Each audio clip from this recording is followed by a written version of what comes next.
Vous êtes les premiers à savoir ça, non? Comme vous êtes des autorités. Oui, vous êtes à l'intérieur. Vous êtes dedans, quoi. Vous êtes connaissez.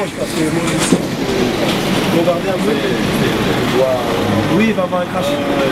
Mais regardez, vous voyez, faire du sol, tous les trucs là, les policiers qui tuent. En fait, c'est fait exprès en fait. Parce qu'ils veulent créer une guerre civile aux États-Unis. Parce que le dollar n'a plus de valeur en fait. C'est bizarre parce que comme on est aussi de mon côté, amen, amen, amen. C'est magnifique.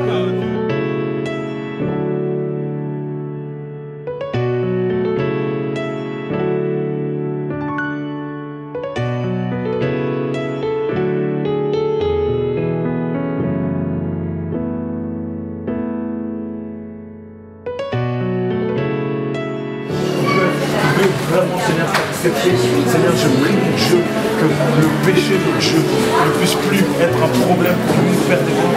Je prie, Seigneur Jésus, que tout ce qui ne vient pas de toi, tout ce qui ne vient pas de toi soit écarté de nous, et que ce cœur soit attiré que par toi, que le royaume des cieux, la parole, mon Dieu, que ce qui puisse, mon Dieu,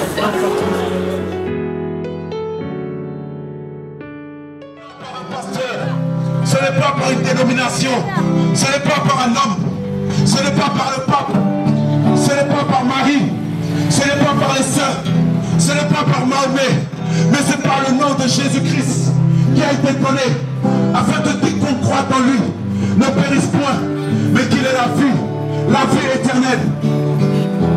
Dieu n'est pas venu pour nous présenter une quelconque religion, pour nous présenter une quelconque dénomination.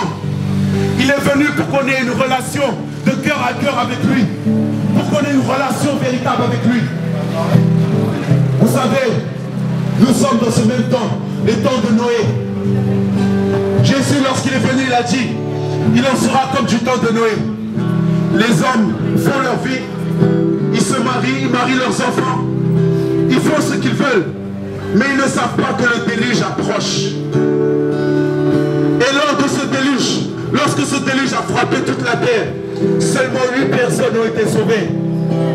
Et Jésus, lorsqu'il est venu, il a dit, nous sommes dans ce même temps, le temps de Noé, où les hommes refusent la parole de Dieu, où les hommes refusent la justice de Dieu.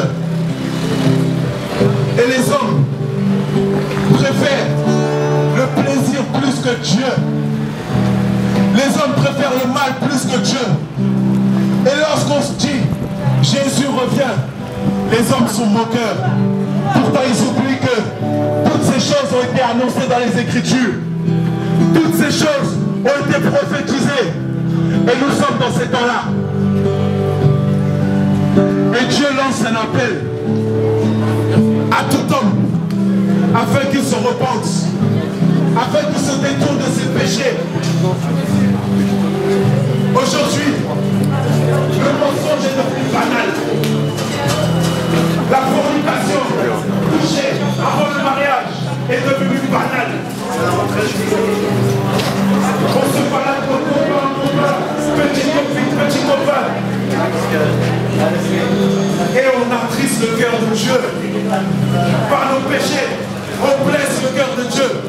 Jésus qui a versé son sang pour nous, il n'a pas versé son sang pour qu'on vive encore dans le péché, pour qu'on court après l'argent dans nos églises.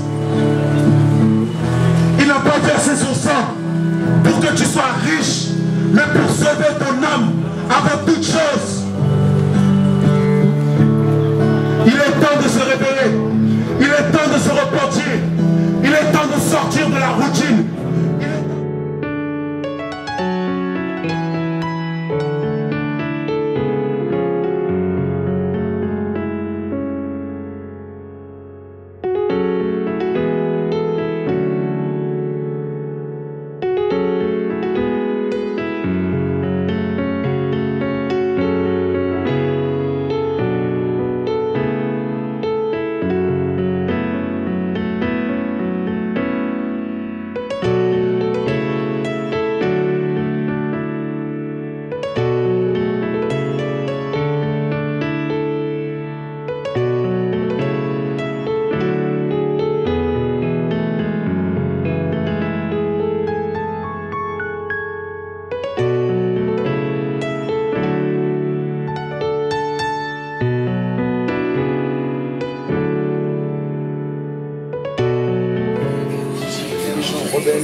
raciste. Jésus-Christ m'a donné l'amour pour mon prochain, l'amour pour ma femme, je suis fidèle à ma femme aujourd'hui. Je ne fume plus la drogue, je ne tape plus les policiers, je pardonne comme on fait du mal. Et c'est ça Dieu en fait. Et Dieu n'est pas dans la religion. La religion c'est l'homme qui l'a créé en fait, vous comprenez? Catholique, évangélique, tout ça, c'est Dieu. Musulman, ça c'est l'homme ça. Il y a des millions de religions. Pour un seul créateur, il n'y a pas de problème. Donc voilà quoi. Il fallait vous repentir de vos péchés. Il fallait vous repentir de vos péchés et accepter Jésus-Christ dans votre cœur comme Seigneur et Sauveur. Vous comprenez? Dans votre chambre, parlez à Dieu, vous allez voir. Il va te remplir d'amour en fait, l'amour qu'un copain ne va te donner. Ce Dieu vous aime, il s'appelle Jésus-Christ. Il veut sauver vos vies du péché, de la mort, de l'enfer, du lac de feu. Il veut vous délivrer des démons, des esprits impurs qui possèdent vos vies. Il veut vous délivrer. Il veut vous délivrer. Il veut délivrer vos cœurs des blessures des hommes. Tu as été blessé par les hommes, abusé par les hommes. Mais Dieu veut guérir ton âme. Dieu veut guérir ton âme. Il voit tes souffrances. Il voit ce que tu endures chaque jour. Il voit comment certaines paroles n'arrivent pas à joindre les deux bouts. Il voit la souffrance des hommes. Et il interpelle les hommes. Et il dit, je suis là près de toi. Invoque-moi et je te répondrai. Et je te montrerai les choses cachées. Je parlerai à ton cœur. Jésus-Christ parlera à ton cœur. Si tu l'invoques de tout ton cœur, de tout ton âme, de tout ton être, il te parlera. Ce n'est pas la religion qui sauve. Ce n'est pas la religion qui donne la vie éternelle. Beaucoup de personnes croient. Beaucoup de personnes disent, je crois en Dieu. Mais lorsqu'on leur dit, si tu meurs aujourd'hui, où iras-tu? Ils disent tous, seul Dieu le sait. Ma foi est pour toi, Jésus. Si elle ne confesse pas ton nom, c'est qu'elle n'a vraiment pas de sens.